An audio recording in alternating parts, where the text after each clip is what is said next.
Hello our future IITians। तो 45 days challenge 500 plus questions का आज है चौथा दिन।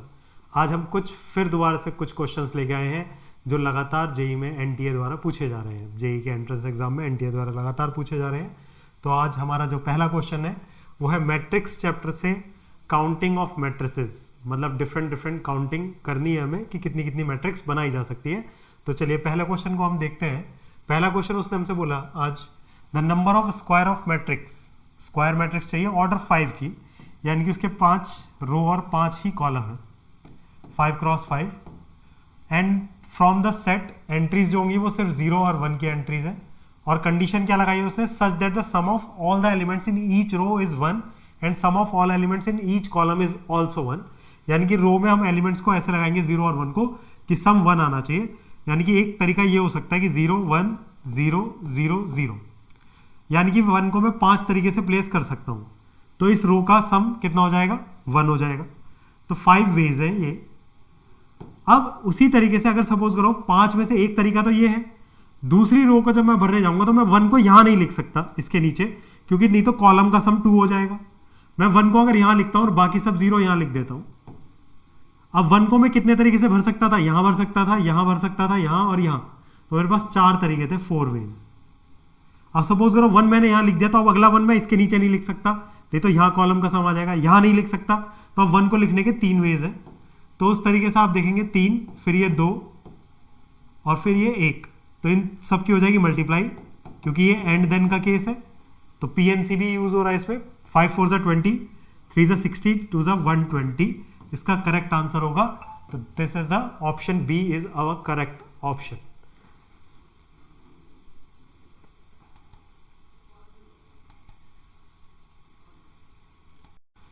चलिए तो सेकंड क्वेश्चन की तरफ चलते हैं। ये भी काउंटिंग ऑफ मैट्रिक्स का ही है, लेकिन इंपॉर्टेंट कॉन्सेप्ट है।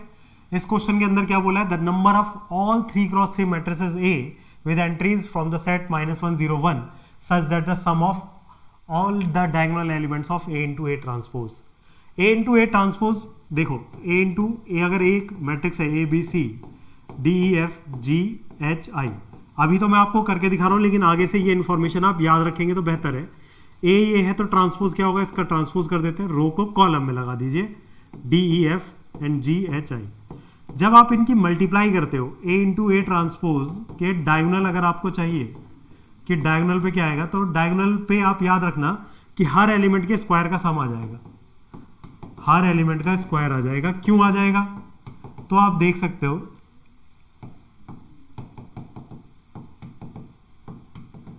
कि जब आप पहला रो और पहला कॉलम मिलाओगे तो पहला एलिमेंट बनेगा डायगोनल का, दूसरा रो दूसरा कॉलम तो यहां वाला बनेगा, तीसरा रो और तीसरा कॉलम तो ये बनेगा। और आप देख सकते हो ये दोनों सेम है, ये सेम, तो सारे एलिमेंट्स के स्क्वायर का सम बनेगा। सबसे पहली बात ये याद रखेंगे, क्या याद रखेंगे, A इंटू ए ट्रांसपोज के डायगोनल एलिमेंट्स का सम जो होगा वो A मैट्रिक्स के हर एलिमेंट के स्क्वायर का सम होगा। अब उसके बाद वो आपसे कह रहा है कि इसका जो सम होना चाहिए ये हमेशा 3 होना चाहिए, जबकि एंट्रीज क्या क्या है, -1 0 और 1। तो सम 3 बनाने के लिए आप 3 एलिमेंट्स को 1 1 1 दे सकते हो। ये एक ही तरीके से दिया जा सकता है कि 3 एलिमेंट को 1 दे दिया और 6 एलिमेंट को 0, 6 एलिमेंट्स को 0। अब 3 को 1 दे दिया। अब आप ऐसा कर सकते थे कि 1 को 1 और 2 को प्लस का 1, या 2 को -1 1 और -1 -1 -1। आप ध्यान से देखो कि ये केस सिंगल तरीके से हो सकता है, ये केस भी सिंगल तरीके से ही होगा जहां पे तीनों माइनस के हैं, एक एक। लेकिन -1 वाला आप यहां तीनों में से कहीं लिख सकते थे, यहां पे 3 केस बनेंगे और यहां पे भी 3 केस बनेंगे, क्योंकि प्लस का 1 आप कहीं भी ले सकते थे। जो 3 एलिमेंट आप चुनोगे जिनको आप -1 और 1 दोगे वो 3 तरीके से हो सकता है। तो टोटल हो गए 8 वेज। और अब ये जो 6 एलिमेंट है जिनको आप 0 देने वाले हो, पहले वो 6 एलिमेंट इनमें से चुनने पड़ेंगे। तो 9 से 6 एंड देन ये 8 तरीके से हो जाएगा। अब 9 से 6 को सॉल्व करेंगे तो 9 8 और 7 6 नहीं, यहां पे इसको 9C3 लिख सकते हैं ना, ये किसके इक्वल होगा, 9C3 के। तो 9C3 के लिए 9 8 7 और 3 2 और 1 इंटू 8, तो 3 3 जा 9 2 4 जा 8, 84 इंटू 8 672 इसका करेक्ट आंसर होगा। तो ये क्वेश्चन इंपॉर्टेंट है, ये कॉन्सेप्ट भी बहुत इंपॉर्टेंट है, तो ध्यान रखेंगे आप। तो मूव करते हैं अगले क्वेश्चन की तरफ। अगला क्वेश्चन है वो भी काउंटिंग ऑफ मैट्रिक्स का ही है। आप समझ सकते हैं कि काउंटिंग ऑफ मैट्रिक्स, मैंने जो भी क्वेश्चन करना है प्रीवियस ईयर का है, और काउंटिंग ऑफ मैट्रिक्स पे क्वेश्चन पूछे जाते हैं और डिफरेंट तरीके से पूछे जा रहे हैं। और एक ये क्वेश्चन भी है जिसके अंदर उसने बोला है the number of 3x3 non singular matrix. Non singular matrix कौन सी होती है? जिनका डिटरमिनेंट 0 नहीं होता है। फॉर एंट्रीज एज 1, मतलब आपको 4 एंट्रीज तो 1 रखनी है, and all other entries are 0। कह रहा है कम से कम 5 होंगी, 5 ही है या 6 है, या कम से कम 7 होंगी, या लेस देन 4 होगा। तो आप सबसे पहले एंट्रीज देखो, 1 1 1 अगर डायगोनल में रखोगे तो कभी भी 0 नहीं बन सकता, और एक 1 को आप कहीं भी लिख दो। तो आपके पास 6 तरीके हैं, तो 6 तरीके ये हो गए। आप 1 को कहीं भी रख सकते थे और बाकी जगह 0 ही आएंगे। 6 प्लेस थे, तो एक 4 1 की एंट्री करनी है, तो 3 1 तो फिक्स है यही रखने, और एक 1 को मैं कहीं भी रख सकता हूँ। 6 तो यही हो गए। तो यानी कि 6 और एटलीस्ट 7, इन दो में से कोई एक हो सकता है। अब आप इसी तरीके से डायगोनल पे अगर यहां एलिमेंट लगा दोगे तो फिर दोबारा से 6 स्पेस है, तो फिर कम से कम 7 तो बनी जाएंगी, तो एटलीस्ट 7 इसका करेक्ट हो जाएगा आंसर। ये क्वेश्चन भी अच्छा था, जल्दी हो गया लेकिन सोचने वाला क्वेश्चन था, आप ये ध्यान रखेंगे। तो चलिए मूव करते हैं नेक्स्ट क्वेश्चन की तरफ। अगला क्वेश्चन हमसे पूछा गया था जेईई मेंस 2024 में। Question A into A transpose आपको दे रखा है कि आई है, A into A transpose I है। वैसे इस क्वेश्चन में इस इंफॉर्मेशन की जरूरत नहीं है, लेकिन मैं फिर भी बता देता हूं कि अगर किसी मैट्रिक्स में उसके ट्रांसपोज की मल्टीप्लाई करने से आई बने तो उसको बोलते हैं हम ऑर्थोगोनल मैट्रिक्स। ऑर्थोगोनल मैट्रिक्स बोलते हैं हम उसको। अब यहां पे आगे क्या दिया है कि A इंटू ए ट्रांसपोज अगर आई है, देन ये मैट्रिक्स किसके इक्वल होगा? दे क्या रखा है, half A plus A transpose का square plus A minus A transpose का स्क्वायर। अब अगर आप इसको खोलेंगे तो आप लिख सकते हो ए स्क्वायर प्लस ए ट्रांसपोज का square plus 2 times A into A transpose plus again A square plus, यहां पे मैं क्यों लगा पा रहा हूं ये इस तरीके की आइडेंटिटी, क्योंकि ए इंटू ए ट्रांसपोज तो आई है, तो यहां पर ये अलजेब्रिक आइडेंटिटी लगाने में मुझे कोई दिक्कत नहीं होगी। ये दोनों कट गए यहां पर। Then A square 2a square 2a square और ए ट्रांसपोज का स्क्वायर और फिर ए ट्रांसपोज का स्क्वायर, तो 2a ट्रांसपोज का स्क्वायर हो जाएगा। 2 कॉमन निकाल सकते हो तो a अंदर मल्टीप्लाई होगा तो a cube plus a into A transpose हो जाएगा, क्योंकि a ट्रांसपोज का स्क्वायर है, उसको 2 बार लिख सकते हो, और a की प्री मल्टीप्लीकेशन हो गई। ये हो जाएगा a cube plus a into A transpose I है, तो बचा क्या a ट्रांसपोज। तो a cube plus a transpose इसका करेक्ट आंसर होगा। a cube plus a transpose 4th option पे है, यानी कि ऑप्शन डी इसका करेक्ट होगा। ठीक है, चलिए तो मूव करते हैं अगले क्वेश्चन की तरफ। अगला क्वेश्चन हमारे पास क्या है? अगेन नंबर ऑफ मैट्रिसेस का ही है, नंबर ऑफ सिमेट्रिक मैट्रिसेस। तो सिमेट्रिक मैट्रिक्स कौन सी होती है कि सिमेट्रिक मैट्रिक्स वो मैट्रिक्स होती है जिनके डायगोनल पे तो कुछ भी लिख सकते हो आप, लेकिन ये वाला और ये एलिमेंट, ये वाला और ये वाला एलिमेंट, ये और ये वाला एलिमेंट, यानी कि कह सकते हो A12 और A21, A31 और A13 ये सेम होने चाहिए, A32 और A23 ये सेम होने चाहिए एलिमेंट्स। तो अब आपसे कह रहा है the number of symmetric matrices of order 3 with all the entries from this set. सारी एंट्रीज यहां से होनी चाहिए। तो आपको क्या करना पड़ेगा कि अब आप सिर्फ ये कर सकते हो कि जो एलिमेंट आप यहां चुनोगे, डायगोनल पे तो आप कुछ भी रख सकते हो, तो यहां इस डायगोनल पे एलिमेंट कितने हो सकते हैं? 10 तरीके से भर सकते हो उसे, अगला भी 10 और उससे अगला भी 10 तरीके से। और फिर उसके बाद वो क्या कह रहा है कि यहां पर जो एलिमेंट होंगे वो तो सिमिलर होंगे, ये और ये और ये, तो इसको भी भरने के तरीके कितने हैं? 10, इसको भी भरने के तरीके कितने हैं? 10, और इसको भी भरने के तरीके कितने हैं? 10। तो टोटल कितना हो जाएगा? 10 की पावर 6 इसका करेक्ट आंसर होगा, यानी कि ऑप्शन डी इज करेक्ट। ठीक है, तो चलिए मूव करते हैं फिर नेक्स्ट क्वेश्चन की तरफ, और ये कॉन्सेप्ट भी बहुत ज्यादा इंपॉर्टेंट है। इस तरीके से एक मैट्रिक्स P देगी और फिर एक A दिया, Q दिया है आपको कि PA इंटू P ट्रांसपोज है, और यहां पे एक बड़ी सी वैल्यू दे देगा Q की पावर में। आप इसी को लिखो पहले, P ट्रांसपोज Q फिर Q, फिर Q, और ऐसे चलते हुए Q P तक आएगा। अब आपके पास एक पी ए पी ट्रांसपोज है, तो पी ए पी ट्रांसपोज अगर मैं लिखता हूं, है ना, Q आपका क्या है, P A P transpose, P A P transpose Q की वैल्यू है P A P transpose, P A P transpose, और ऐसे चलते हुए P A P transpose into P. तो मेनली मेरे को P transpose into P calculate करना है, वो क्या है, पी ए रहा और पी ट्रांसपोज। तो पी ट्रांसपोज कितना होगा बेटा, तो रो जो थी उसको कॉलम में अरेंज करा, और फिर इनटू में पी कितना है, √3/2, 1/2 माइनस हाफ एंड √3/2। तो पहले ये कैलकुलेट करते हैं पी ट्रांसपोज इंटू पी क्या आएगा। तो अब आप देखोगे तो इसकी मल्टीप्लाई से, तो √3 में 3/4, और फिर इसके साथ तो प्लस 1/4, फिर इसके साथ करेंगे तो रो और ये कॉलम, तो √3/4 और ये माइनस √3/4। फिर अगेन यहाँ पर देखेंगे तो यही आएगा, ये रो और ये कॉलम, तो √3/4 माइनस √3/4, और इसके साथ तो 1/4 प्लस 3/4। तो आपको दिखेगा P ट्रांसपोज इंटू P जो आया वो 1 0 0 और 1 आया, यानी कि ये तो अपने आप में एक आई बन गया, आइडेंटिटी। आपका Q कितनी बार था, तो 2007 बार था, इसलिए 2007 बार है, तो A भी कितनी बार आएगा, 2007 बार आएगा।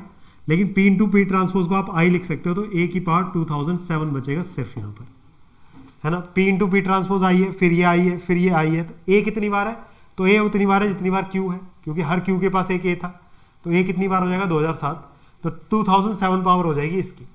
लेकिन अब मेरे को आगे दे रखा है ये किसी P के इक्वल है, तो मेरे को A की पावर 2007 कैलकुलेट करना है, तो A इंटू ए कैलकुलेट करते हैं, तो A कितना है मेरे पास, 1101 इंटू 1101। इसकी मल्टीप्लाई करेंगे रो की कॉलम के साथ, 1 इंटू 1, 1 इंटू 0 1, फिर इसके साथ तो 2, फिर इसके साथ तो 0, फिर इसके साथ होगी तो 1। अच्छा ए क्यूब और निकाल लेते हैं, तो ए क्यूब के लिए हमें A² इंटू ए करना पड़ेगा। A² इज 1201 इंटू ए 1101। तो अब आप देखेंगे रो और कॉलम तो 1, फिर इसके साथ तो 3, फिर ये इसके साथ तो फिर 0, फिर 1। तो आप देख सकते हो फर्स्ट में फर्स्ट है 1 प्लस ये 2 आ गया, फिर 3 आ गया। अगर अगला कैलकुलेट करोगे तो A की पावर 4 तो आ जाएगा 1, उसमें 4 आ जाएगा, 1201 एंड 1201। तो यहाँ पे आप देखेंगे तो ये पहला बनेगा 1, फिर इसके साथ तो 2 प्लस 2 4। तो यहाँ पे सीधे सीधे कितना हो जाएगा 2007। इसकी वैल्यू आएगी 1 2007 0 और 1। और इसको किसके साथ कंपेयर करना है, तो P के साथ, और P दे रखा है ABCD, तो C0 A1 हो गया। तो A की जगह क्या रखना है बेटा 1, B की जगह क्या रखना है 2007, माइनस 3 C की जगह 0, माइनस 4 D की जगह 1। तो कितना हो जाएगा 2 प्लस 2007 माइनस 4, तो 2009 माइनस 4, देन 2005, देन 2005 इसका करेक्ट ऑप्शन होगा। ये मोस्ट रिपीटेड लगातार पूछे जाने वाला सवाल है, लगभग हर दूसरे साल पूछा ही जा रहा है इस तरीके का सवाल। चलिए तो मूव करते हैं अगले क्वेश्चन की तरफ। मैट्रिक्स के अंदर स्क्यू सिमेट्रिक और सिमेट्रिक मैट्रिक्स पर क्वेश्चन ना पूछा जाए ऐसा बहुत रेयर होता है। सिमेट्रिक और स्क्यू सिमेट्रिक मैट्रिक्स पे क्वेश्चन लगातार पूछे जाते हैं। यहाँ पर अभी हमें 3 मैट्रिक्स दिए, A B C B 3x3 matrices such that A is symmetric. अगर A सिमेट्रिक है तो मतलब A ट्रांसपोज A के इक्वल है। B and C are skew symmetric, then B transpose equals to minus B and C transpose is minus C। Then consider the statement, तो A की power 13 and B की power 26 minus B की power 26 and A की power 13 is symmetric. क्या ये symmetric है? तो किसी भी मैट्रिक्स को सिमेट्रिक या स्क्यू सिमेट्रिक चेक करने के लिए आपको क्या करना होता है, उसका ट्रांसपोज ले लेना होता है। अब यहाँ पर अगर मैं Z का ट्रांसपोज लेता हूँ तो मजे की बात यह है कि यहाँ पे हम सारी प्रॉपर्टीज एक साथ इस सवाल में देख लेंगे। B की पावर 26, A की पावर 13। अगर हम A प्लस B का ट्रांसपोज लेते हैं या A माइनस B का, तो वो A transpose plus minus B transpose ही खुलता है। अगर आप A इंटू B का ट्रांसपोज लोगे तो उल्टा खुलेगा, B transpose into A transpose, या ए बी सी होगा उसका ट्रांसपोज खोलेंगे तो वो खुलेगा C transpose, B transpose and A transpose. तो यहाँ पर पहले आप Z ट्रांसपोज अगर खोलेंगे तो a की पावर 13 b की पावर 26 का ट्रांसपोज माइनस b की पावर 26 और a की पावर 13 का ट्रांसपोज। अब ये उल्टा खुलना शुरू होगा, तो यानी कि b पहले आएंगे, b की पावर 26 पहले आ जाएगा और a की पावर 13। अब आप देख सकते हो कि b मेरा कैसा है, माइनस का आना था, लेकिन यहाँ पर पावर इवन है तो वो माइनस को खत्म कर देगा, a में कोई चेंज आएगा नहीं तो माइनस, फिर यहाँ पर a की पावर 13 पहले आएगा और b की पावर 26 बाद में। अगेन b की पावर कैसी है, इवन है, तो वो उससे कोई फर्क नहीं पड़ेगा और a को कोई दिक्कत है ही नहीं।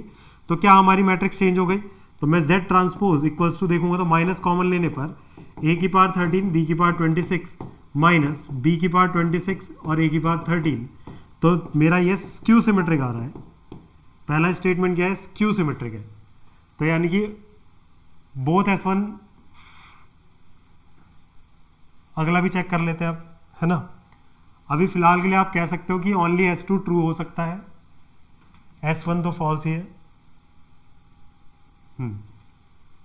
ये भी गलत हो गया, इन दो में से कोई एक सही हो सकता है। अब S2 चेक करना है, S2 क्या है, इसको मैंने कुछ Z इसको भी माना, a की पावर 26 एंड c की पावर 13 माइनस c की पावर 13 a की पावर 26, फिर ट्रांसपोज लेंगे तो ट्रांसपोज लेने पर क्या हो जाएगा, a की पावर 26 c की पावर 13 का ट्रांसपोज माइनस c की पावर 13 और a की पावर 26 का ट्रांसपोज। तो पहले c की पावर 13 आएगा तो वो माइनस बाहर निकाल देगा, c की पावर 13 और a की पावर 26 माइनस ये भी बाहर निकालेगा तो प्लस हो जाएगा, c की पावर a की पावर 26 एंड c की पावर 13, है ना, आगे पीछे हो जाएंगे वो। और अगर इसको देखें तो ये क्या लिखा हुआ है, a की पावर 26 c की पावर 13 माइनस c की पावर 13 a की पावर 26, यानी कि ये सिमेट्रिक आ रहा है, यानी कि S2 ट्रू है, ये फॉल्स है, यानी कि मेरा ओनली S2 ट्रू। तो इसका ऑप्शन हो जाएगा ओनली S2 इज ट्रू। ठीक है, ठीक है, तो चलिए मूव करते हैं अगले क्वेश्चन की तरफ। अगला क्वेश्चन मैंने जैसा आपसे कहा था कि इस कॉन्सेप्ट पे क्वेश्चन पूछे ही जा रहे हैं। अगेन आपको देखो क्या दे दिया, एक ए मैट्रिक्स, एक पी मैट्रिक्स, फिर इधर एक बी मैट्रिक्स दे रखा है इस तरीके से, और यहाँ पे एक बड़ी सी पावर डाल दी बीच में बी। तो हम पहले सी को देखते हैं, तो सी क्या होगा, पी ट्रांसपोज बी की पावर 10 इंटू पी है, तो सी की वैल्यू क्या हो जाएगी, यहाँ पे बी की जगह रखते हैं हम, ये वैल्यू बी की जगह रखा जाएगा P A P transpose, P A P transpose, P A P transpose, और ऐसे 10 बार है, लास्ट में P A P transpose into P. अब इस पूरे सीरीज को देखते हुए आपको दिखेगा कि P transpose P, P transpose P, P transpose P आपको निकालना ही पड़ेगा।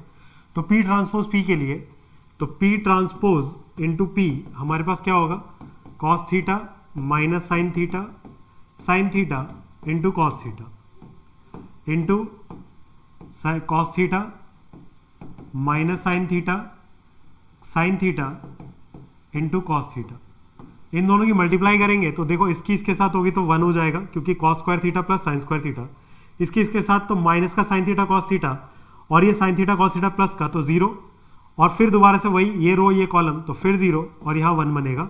तो पी ट्रांसपोज इंटू पी मेरा तो आई होगा हमेशा, लगभग जितने भी क्वेश्चन इस तरीके के सब में पी इंटू पी ट्रांसपोज आई आता है, लेकिन फिर भी आप पेपर में निकाल के देख लेना।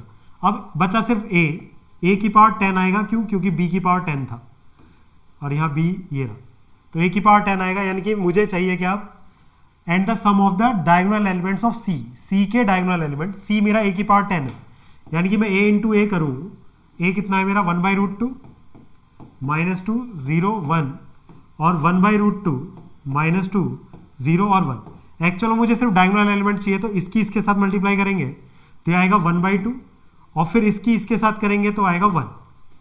ये सिर्फ ए स्क्वायर के डायगोनल एलिमेंट हो गए। ए क्यूब के डायगोनल एलिमेंट में क्या होगा, तो अगेन देखेंगे तो ये 1/2√2 आएगा यहाँ पर। तो यानी कि कुल मिला के आप देखेंगे कि यहाँ पावर हाफ है, 2 की पावर कितनी है, हाफ है, फिर 2 की पावर 1 हो गई, फिर कब, जब ए स्क्वायर निकाला तो 2 की पावर 3/2 आएगा, जब तीसरी बार गुणा करेंगे तो 10th टाइम में आएगा ए की पावर 10/2, ए की पावर 10/2 मतलब 5, तो ए की पावर 5 यानी कि 2 की पावर 5 यानी कि हो जाएगा 1/32। डायगोनल पे ये जो एलिमेंट है 1/32 और फिर ये एलिमेंट 1, तो मेरे को सम चाहिए था डायगोनल एलिमेंट का 1/32 + 1 तो हो जाएगा 33/32।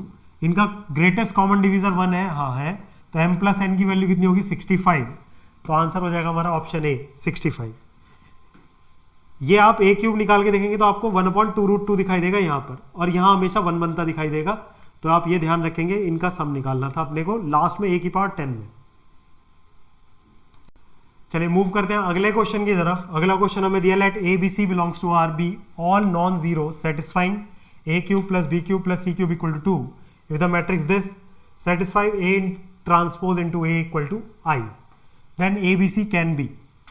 तो a into a ट्रांसपोज, तो a हमारे पास क्या है, abc, bca एंड cab, और इसका ट्रांसपोज क्या होगा, तो वो abc, bca एंड cab ही होगा। a इंटू ए ट्रांसपोज को वो I कह रहा है, तो अब इसकी मल्टीप्लाई इससे करेंगे तो a² + b² + c² = 1 आ जाएगा। और जब इसकी इसके साथ मल्टीप्लाई करूंगा तो ab + bc + ca = क्या आ जाएगा, वो 0 आ जाएगा। मेरे को दे रखा है a³ + b³ + c³ = 2। हमें वैल्यू चाहिए a b c की, तो हम क्या कर सकते हैं, a³ + b³ + c³ -3abc हम जानते हैं क्या होता है, a + b + c into a² + b² + c² -ab - bc - c।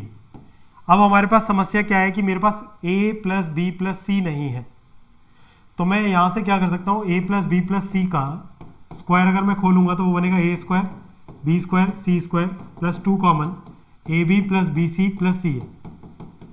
इसकी वैल्यू तो 0 है, a² b² 1 है, तो a + b + c कितना हो जाएगा, +-1 हो जाएगा, a + b + c +-1 हो जाएगा। तो यहाँ पे +-1 रख सकते हो, a² b² c² हमारे पास 1 है, -0, तो यहाँ पे आप मल्टीप्लाई करोगे तो कितना आएगा, तो +-1 ही आएगा। और ये वैल्यू आ रही है a³ + b³ + c³ -3abc की। a³ + b³ + c³ 2 दे रखा है, तो 2 - 3abc = +-1। अब आप 2 +-1/3 = abc हो सकता है, यानी कि 2 + 1/3 हो सकता है और 2 - 1/3 हो सकता है abc, यानी कि 1 भी हो सकता है और 1/3 भी हो सकता है। अब जो भी ऑप्शन में हो, तो 1 तो दे नहीं रखा, तो 1/3 ऑप्शन में है, तो हमारा करेक्ट ऑप्शन हो जाएगा 1/3। क्वेश्चन मैट्रिक्स का कम और एल्जेब्रिक आइडेंटिटीज का ज्यादा है। तो चलिए मूव करते हैं अगले क्वेश्चन की तरफ। अगला क्वेश्चन बोल रहा है m × m ट्रांसपोज, अगेन वही वाला कॉन्सेप्ट, ये इंपॉर्टेंट कॉन्सेप्ट है, ध्यान रखना कि डायगोनल का सम अब कितना चाहिए, 7 चाहिए, जैसा हम डिस्कस कर चुके हैं, यानी कि वो तो a² b² c² d² e² f² g² h² और i² होगा। ये डिटेल डिस्कशन पहले ही कर चुके हैं हम। तो ये सम चाहिए मेरे को 7, जबकि एंट्रीज क्या है 0, 1 और 2। अगर मैं 7 1 ले लेता हूँ, 7 1 ले लेता हूँ और 2 zeros ले लेता हूँ, तो मेरा सम 1 हो जाएगा, है ना। तो अब 7 1 लेने के लिए आप क्या करोगे, 9 में से कोई से 7 एलिमेंट चुनोगे जिनको आप 1 दोगे, और फिर बाकी 2 एलिमेंट को आपको 0 ही देना है। तो 9c7 कितना होगा, तो 9c2 लिख सकते हो आप इसे, तो 9 8 और 2 1 36, तो ये हो जाएगा। अब उसके बाद आप क्या कर सकते हो कि एक को तो 2 दे दो, 1 ले लो आप 2 ले लो 1 और 5 ले लो 1, नहीं 5 नहीं 3 ले लो 1, 3 हो जाएंगे 1, 2 ले लिया 1 और 1 ले लो 3 और बाकी हो जाएंगे 0, 4 5 0 हो गए, ठीक है, 5 0 हो गए, 0 हो गए 5। अब इनको अरेंज करने का तरीका, किसको क्या देना है, तो आपके पास टोटल एलिमेंट कितने हैं 9, फैक्टोरियल 9 लिख सकते हो, ये तो एक ही है तो फैक्टोरियल 1, ये कितने हैं 3, फैक्टोरियल 3 और ये फैक्टोरियल 5। इसको सॉल्व करेंगे तो 9 8 7 6 और नीचे 3 2 1, ये कट जाएगा,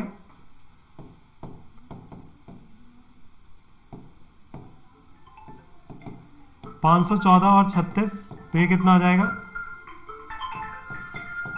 550, है ना।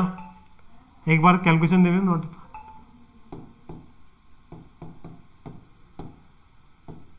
504 और 36, 540 होगा करेक्ट आंसर इसका। ठीक है, ये बहुत इंपॉर्टेंट कॉन्सेप्ट है, इसे ध्यान रखेंगे।